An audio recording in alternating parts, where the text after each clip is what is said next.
குழந்தையை கடத்திட்டு வந்து எங்க ஒளிச்சு வச்சிருக்க? யோ, உண்மையாவே எனக்கு தெரியாதியா.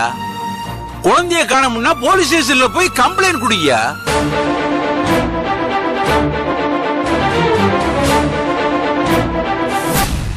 உனக்குதான் போலீஸ் டிபார்ட்மெண்ட்லயே ஆள் இருக்க.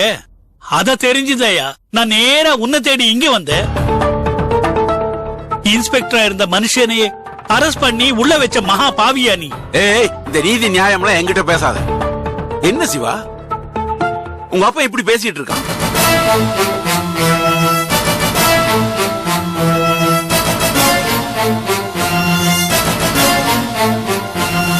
அப்பான்னு பாக்குறேன், மரியாதையா வெளியே போயிரு.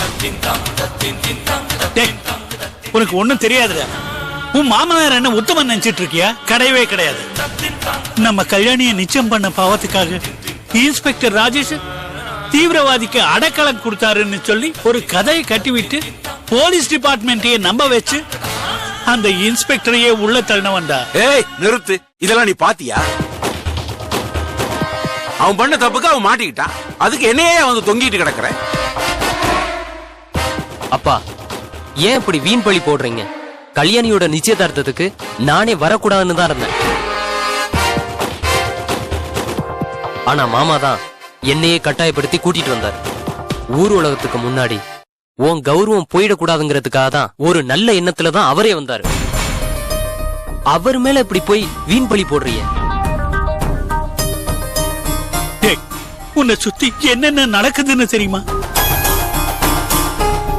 யாரு நல்லவங்க யாரு கெட்டவங்கன்னு எதுவுமே உனக்கு தெரியாதாடா?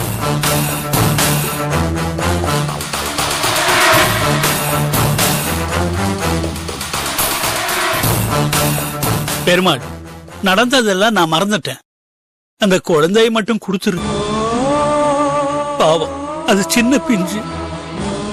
ஆமாப்பா, பாவம் அந்த குழந்தை. அதை ஏன் சித்திரவதை பண்றீங்க? என்ன பவித்ரா, அவன் தான் வடிகட்ட முட்டாள் மாதிரி பேசுறானா? நீ என் மேல சந்தேகப்படுறிய? சத்தியமா சொல்றமா, எனக்கு அந்த குழந்தைக்கு சம்பந்தம் இல்லமா. எனக்கு அதை பத்தி ஒண்ணுமே தெரியாதுமா. பெருமாள், பொய் சத்தியம் பண்ணாத. நீ நல்லாவே இருக்க மாட்ட. சிவா, உங்க அப்பம் பேசுறது சரியில்லை. என் வீட்டுல நின்னுகிட்டு எனக்கே சாபம் கொடுக்கறாரு. நான் பிடிச்சி தள்ளுறதுக்கு முன்னாடி நீங்க மரியாதை அவரை அனுப்பிச்சு வச்சிரு.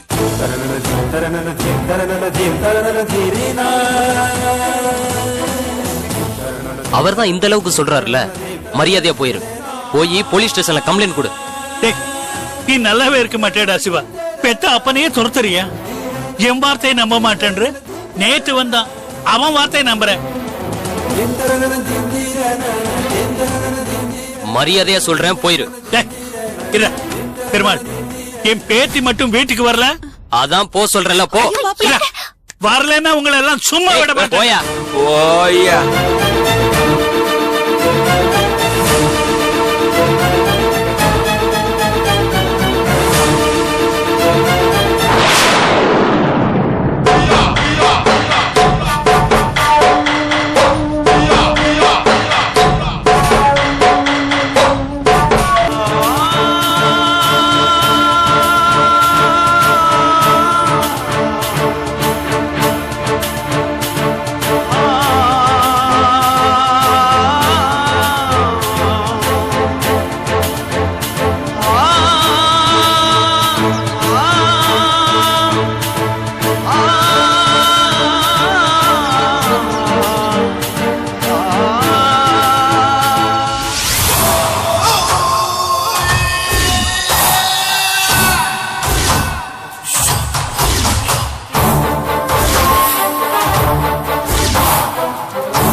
ஏய், நானும் வந்ததுல இருந்து பாக்குறேன். கூப்பாடு போட்டுக்கிட்டே இருக்க. சவுண்ட் வந்துச்சு, கழுத்தை பிடிச்சு நெரிச்சிருவேன். இந்தா சாப்பிடு. வேண்டாம், அம்மா கிட்ட கூட்டிட்டு போ. நீ அழாம நான் சொல்றதை கேட்டேனா உன்னை நாளைக்கு அம்மாட்ட கூட்டிட்டு போவோம். சும்மா அழுத உன்னை இங்கேயே அடைச்சு வச்சிருவோம். என்ன ஏன் தூக்கிட்டு வந்தீங்க சொல்லுங்க.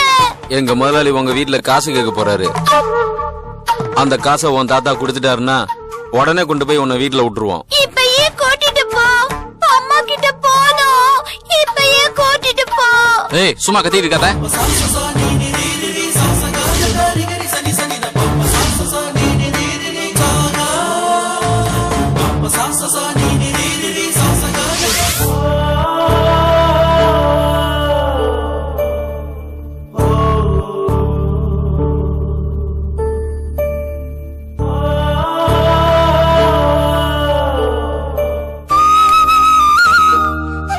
என்னமாச்சு? ஏன் ஏன் அழுகுறீங்க? அங்கிள், அத்தை எங்க 2 பேரையும் பார்த்து ஏன் அனாதை கழுதிங்களா? ராத்திரி என்ன படுத்து தூங்க மாட்டீங்களா? இல்லனா எலுமருந்து வச்சு கொன்னுடுவேன்னு எங்க 2 பேரையும் பார்த்து மிரட்டிட்டு போறாங்க அங்கிள். கண்ணை தொடச்சுக்குங்க, அழாதீங்க. அவளை பத்தி தான் உங்களுக்கு தெரியும். நீங்க இன்னும் மாத்திரை போட வரலையா? அந்த குட்டி சாத்தான் கூட இன்னும் என்ன பேச்சு வேண்டி கிடக்கு?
அக்கா, ஏன்க்கா எங்களை நீங்க விட்டுட்டு போன?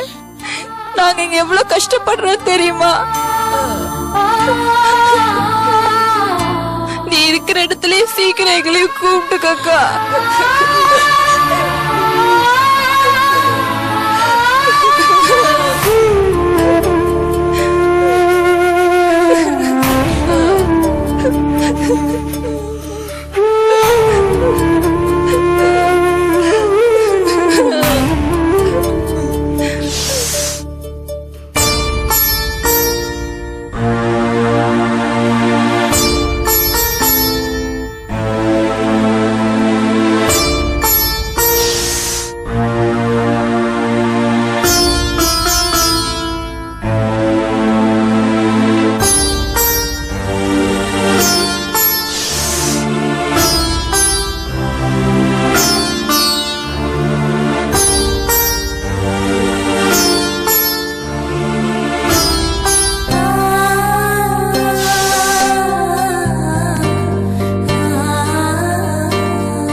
தாத்தா, தாத்தா வா. என்ன பாலா? இது பேப்பர் வாங்கிட்டு அப்படியே ஒரு வாக்கிங் போயிட்டு வந்துறேன். குழந்தைங்க ரூம்ல தூங்கிட்டு இருக்காங்க, எந்திரிச்சா பாத்துக்கோ. சரி பாலா.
இந்த குழந்தைங்க ஃப்ரெண்டோட குழந்தைங்கன்னு சொன்னா, ஆனா போட்டோல அண்ணன் இருக்கா. இதுல ஏதோ வில்லங்கம் இருக்கு.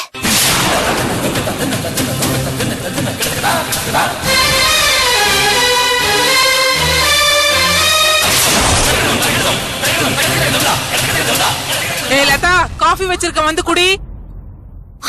ஐயோ, அம்மா போட்டோ பார்த்தா அவ்வளவுதான். அண்ணா நிலைமை மோசமாயிடும். இன்னும் அங்க என்னடி பண்ற? இதோ வந்துட்டேமா.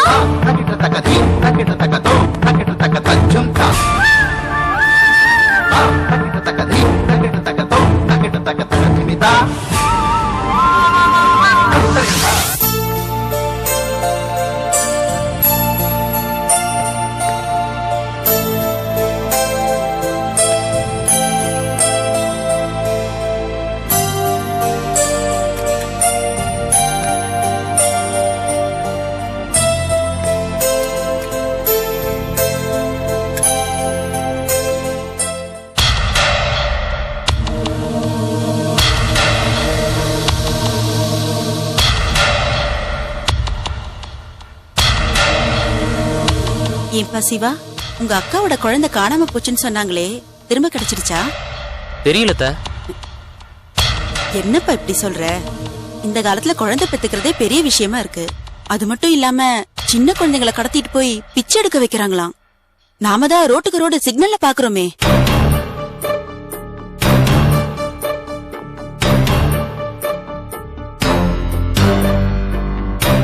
அத்த, அந்த வீட்டு பேச்ச என்கிட்ட பேசாதீங்க. அங்க என்ன நடந்தாலும் எனக்கு கவலை இல்ல.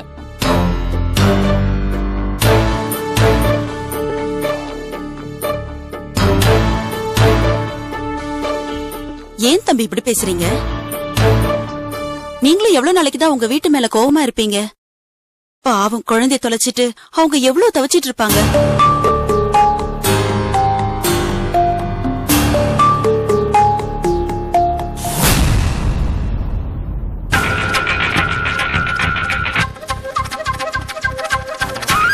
தம்பி, நீங்களும் என் வீட்டுக்காரர் மாதிரி கல் நெஞ்சக்காரனா இருக்காதீங்க. அவ்வளவுதான் சொல்லுவேன்.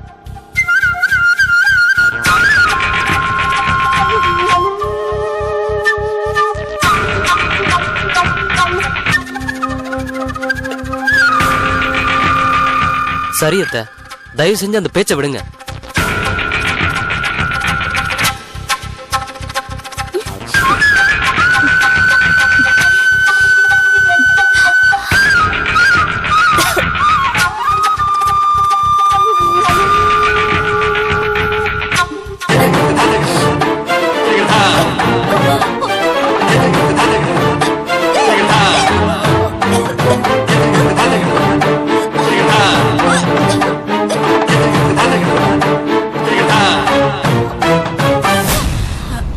என்னம்மா, என்னாச்சு? தெரியல. உடம்பு சரியில்லையா?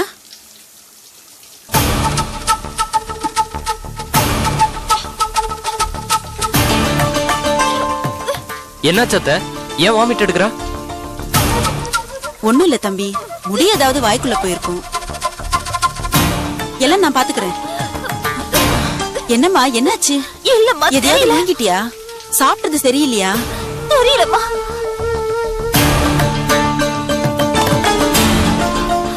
இத இருமா.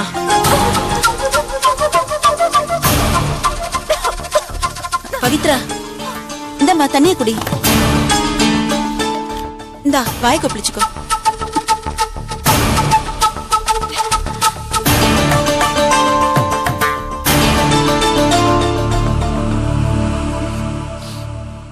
என்னாச்சு அத்தை, சரியாயிருச்சா?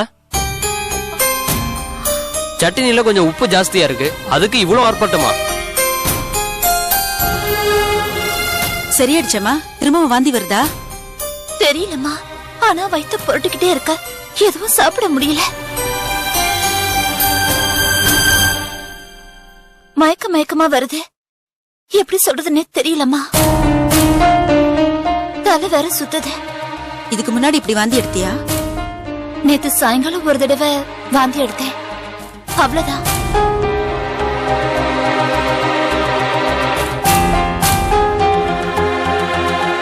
சரி வாம்மா.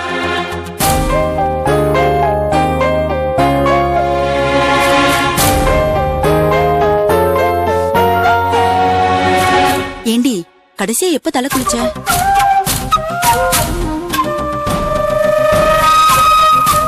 என்னடி முழிக்கிற? டேட் ஏதாவது தள்ளி போயிருக்கா? பவித்ரா, இதுல பயப்பட ஒண்ணும் இல்லம்மா. கல்யாணம் ஆனா இதெல்லாம் சகஜம்தான். சொல்லு, எப்ப தலை குளிச்ச? அம்மா, 1.5 மாசத்துக்கு மேல ஆகுது.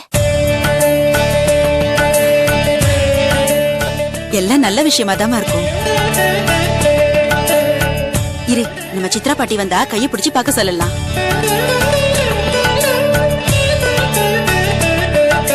அம்மா, நாம உடனே ஒரு லேடி டாக்டர் பாத்துட்டு வந்துடலாமா? அவசரப்படாத, பொறுமையா அப்புறம் போய்க்கலாமா? இல்லம்மா, அவசரம்தான். கிளம்புமா, உடனே போயிட்டு வந்துடலாம்.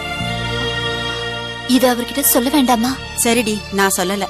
நான் போய் உன் வீட்டுக்காரரை ஹோட்டலுக்கு அனுப்பிட்டு வந்துடுறேன், சரியா? சரி.